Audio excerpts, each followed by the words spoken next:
zinondamira namukoma Gringo ndofunga munowaziva nombonzi Gringo Dino vanombonzi ameno chii chinenge chiitika chete. Aiwa nanzi mukoma ndiri mwana kana munin'ina mungati mukoma mune mandirembedza. Aiwa ndachida kutirira kuita kainterview uyu muzukuru wangu handiti uyu muzukuru wangu but tine nyaya dzedu ndozitaura panapa here. Aiwa kuti alright ndichida kuti nematambudziko amukoma tatenda pingisira. Aiwa aonekwa mukoma natisiya asi kutambirika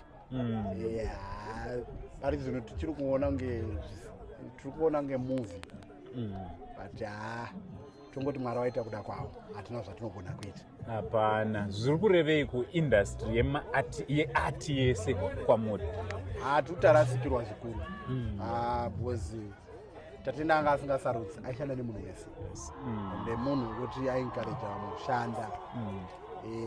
Tinoziva kuti vazhinji vanoti hanzi wafa wanaka asi kurakidza kuti uya kwataitoita iko kurakidza kuti taishanda naye zvakanaka saka tinotarasikirwa zvikuru. Handiti next time kana zvakadai zvichiitika ndezvipi zvamunoda kukurudzira maartist in general, be it macomedians, maactors ese, mamusicians, masocialites, handiti vese vanhu vanozikanwa mungada kuvakurudzira kudi? Chokutanga ndiri kuti semhuri yeZimbabwe ngatibatanei especially kumaartist. Mumwe nemumwe ane munhu waanoda asi isusu ngatisatarise izvozvo ngatingova one family to build the industry tese pamwe chete. I'm sure tinogorwa tinoenda kure. You'll be seeing kuti most of the time hatirecognizwe kunze uku panongorecognizwa few artists. Why? Just because isusu muno macho hatinotobatana. Saka tiri kuti tikabatana angave socialites, angave vanoita mamovies acho, vangava vano vari kumusic, tikawane chinhu chimwe ende uyezve vari kutitungamirirawo especially kumaartist tiri kuti ngavatibatanidze vabuild the industry iende mberi. Sometimes zvinorwadza kuti unoona artist anobheka maybe ndashandisa word risiri rekuti kubheka kukumbira kuri zhinji veZimbabwe but tikutaura tine ministry. We are expecting kuti ministry itibatsirewo. We need kuti semaartist pavanorirarira paipai as a ministry munotouyawo motobatsirawo ingu kana kuto encourage munhu no pari nguva inoyo vari kurira itawo izvi zvinobatika maartist aito zvinobatika. Vazhinji vacho havadi nedzimba dzavo vanzi artist arwara vazhinji vacho anotokudza kuti ndapo kunyaziza kuti munhu ari kurwara because pekutogara chaipa hapatooneki.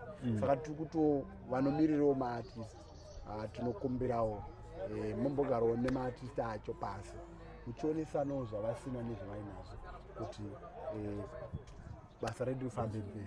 Because kazhinji kacho unoziva kuti munhu anoonekwa munguva anonzi arira but akangorirarira 2 minutes ukazotarisa kumashure haumoni kana pasina song iri kurira tinotokanganwa nezvokuti tine mamwe maartist atinawo akamboita mukurumbira pakutouya vamwe. Saka tiri kuti no ngatikosheswewo so that the industry inoenda kumberi. And I believe kuti tikanyatsobatanidzwa chaizvo chaizvo tinogona kutoita mari nemusic neacting kupfuura farming. Why? Just because zvinhu zvedu zvinenge zvaane mapolicies anobatika nekuti music inozikanwa painotengwa haingochangotorwa ichinjenje. Saka ndo mashwiro angu andirongoita kuti no semaZimbabwe let's be unite. Uyezve tiri kuti kune vatiri kuchema nawo nhasi ngazvisangogumira pakuti tachema. Tiri kuziva kuti koma tatenda vaishanda nevaartist akasiyana siyana vaishanda ministries akasiyana siyana. We want kuti vana vari kusara vacheukwewo because sometimes hakuna anozozvitarisa kuti mwana uyo anga ari mwana womuimbo aizikanwa nyika yeZimbabwe ndiani achaonawo nezvavo kuti maschool fees pamwe wasarawo zvine zvisiri kuaitirawo zvakanaka pamwe koma tatenda ndiwo vanga vari breadwinner.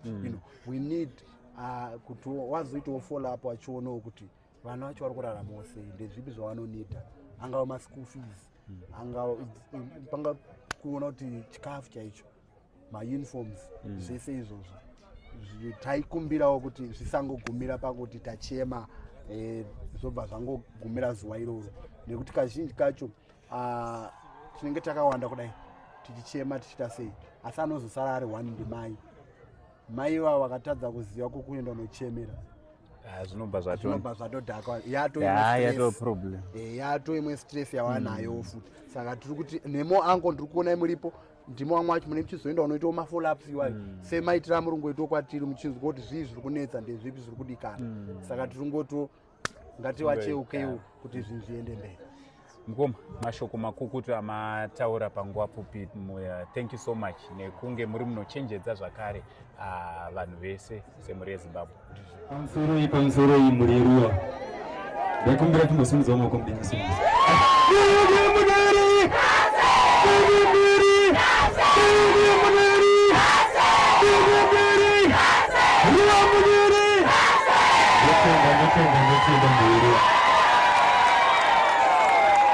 Chekutanga ndoda kutenda ndoda kuti ndimbokuudzai secret kana kuti nhau yaita kuti ini namukoma Tatenda Pinjis titezo tinonzvengana. Ndosaka maiona pamaposta nepakushanda taita kuti tinonzvengana. Mukoma Tatenda Pinjis vaifarira songo yainonzi Ganda remvura. Zvino ganda remvura zvainoita inini pakuimba inondinetsa. Saka mukoma Tatenda vaibva vakwira pastage vakabata gitari, ndaitotsvaga pangu pekuita sei pekupinda. Asi zvisinei, chandoda kutenda pamutombi uyu kana pamurume uyu ndechekuti takashanda tese zvakanaka. Aive munhaindimotivheta pasoft sungura yavaiita iyoyo. Ndinoda kuvatenda ndoti Mwari ngavazorodze murugare nemhuri yese kwaPinjis. Ndoti chemai mune tariro, chemai mune rugare. Uye! Vasikana uye! Marasta uye! I appreciate it.